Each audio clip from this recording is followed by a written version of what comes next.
as the Israel Defense Forces now says that Israel is expected to have full control over Rafah in a, quote, couple weeks as the operation there surpasses the 40-day mark.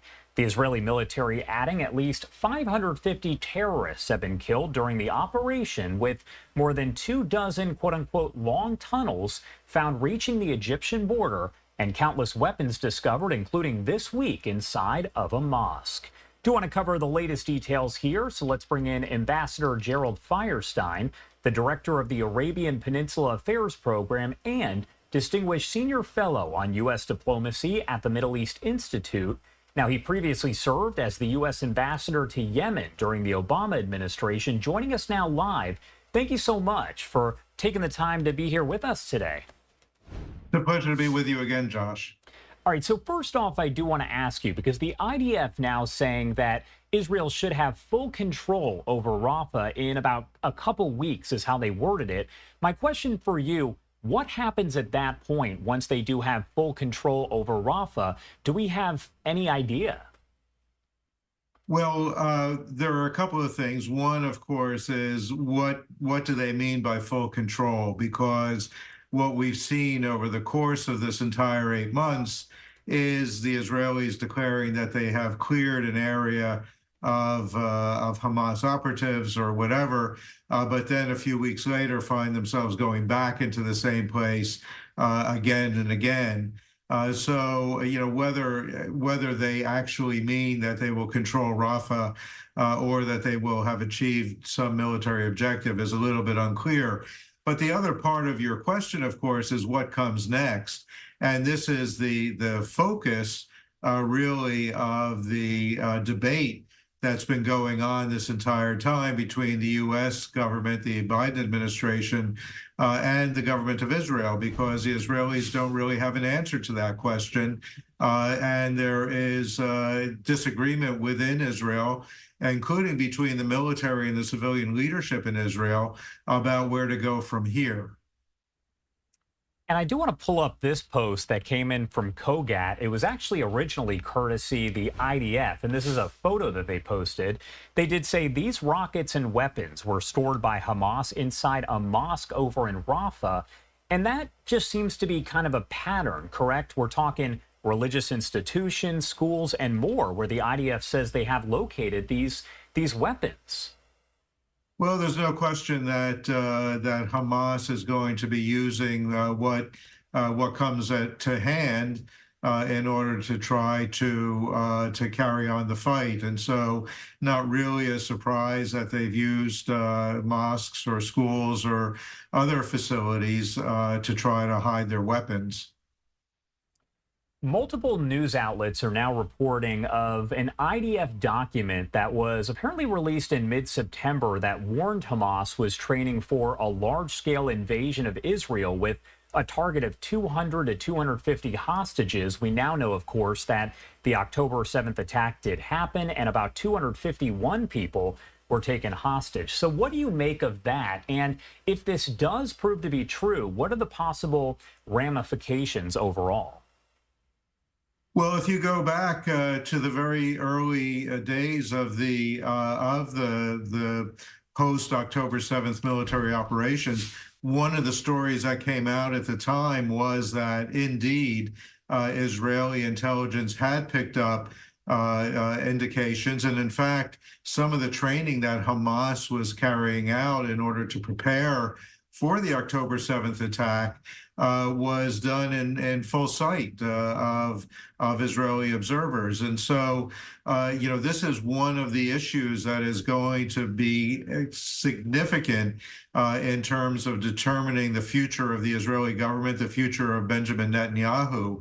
There are a lot of people who believe that the Israeli government either knew or should have known or ignored clear warnings that this attack was going to happen. And that is going to be a dominant political story the next time Israelis go to the polls. There's been a lot of, let's say, uncertainty about the number of living hostages. As we know, A Hamas official said last week, I believe, that no one knew how many were alive. And now a senior Israeli negotiator has come out and said, quote, dozens are alive with certainty. So does it seem maybe the Israeli military has a clearer picture than we're aware of? I suspect that that's the case. I suspect that that they do have, through various kinds of intelligence means, either human intelligence collection or signals intelligence or other kinds of methodologies. They probably do have a fairly good idea of who's still out there. Question, of course, is whether they have any kind of knowledge that would be operational that would allow them to go in as they did a week or so ago and actually try to rescue them. Let's talk a little bit about what's going on in the north right now with Hezbollah, because we do know that a U.S. envoy, a special envoy, did visit some of the top Israeli officials just yesterday, including Netanyahu and others.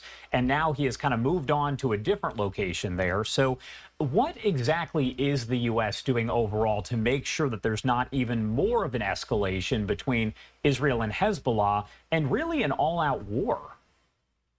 Well, and this is Amos Hochstein, who has been very much involved in negotiations between Israel and Lebanon, going back to well before the October 7th events.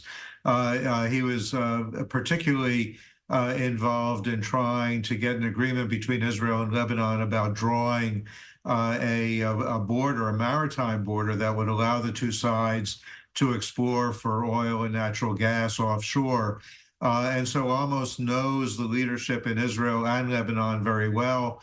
Again, recalling the very early hours of these military operations, President Biden said that one of his core objectives was to prevent the war from spreading. Amos has really been the point man in trying to make sure that that happened. And the negotiations have really focused on the implementation of UN Security Council resolutions that call for Hezbollah to withdraw back from the border with Israel to provide a kind of a buffer zone between Israel and Lebanon.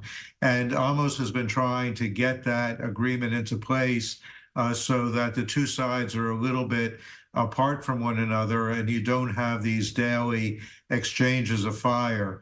That's really what is inflaming the situation, in some sense, literally, because it started fires on both the Israeli and the Lebanese side of the borders. These shells that are falling on dry tinder. So if you can bring that down a little bit, maybe there's time for diplomacy to work. And that leads to my next question here, my final question for you overall. Does it appear that an all-out war, a full-scale war between Hezbollah and Israel is imminent at this point? Is it just a matter of days, weeks, months, or can it actually be stopped? Well, again, I think that the U.S. is doing everything that it can to work with both the Israeli and the Lebanese governments to try to do that.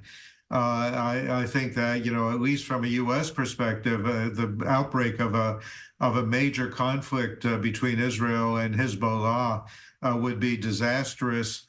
Hezbollah has huge military capabilities that go far beyond anything that Hamas has. And so the possibility that a full-scale conflict would be enormously destructive for both Lebanon and Israel is very much a core concern for the administration. I think that, unfortunately, you have individuals on both sides of the border who seem to be fanning the flames, if you will. But hopefully, the U.S. can come up with the formulas that are necessary in order to keep this conflict from happening. All right, Ambassador Gerald Firestein there, Director of the Arabian Peninsula Affairs Program, Distinguished Senior Fellow on U.S. Diplomacy at the Middle East Institute. Thank you so much, as always, for taking the time to be here with us. Anything else you want to add about any of this before I let you go? Well, no, I think again, we're looking at the need to really find a way out.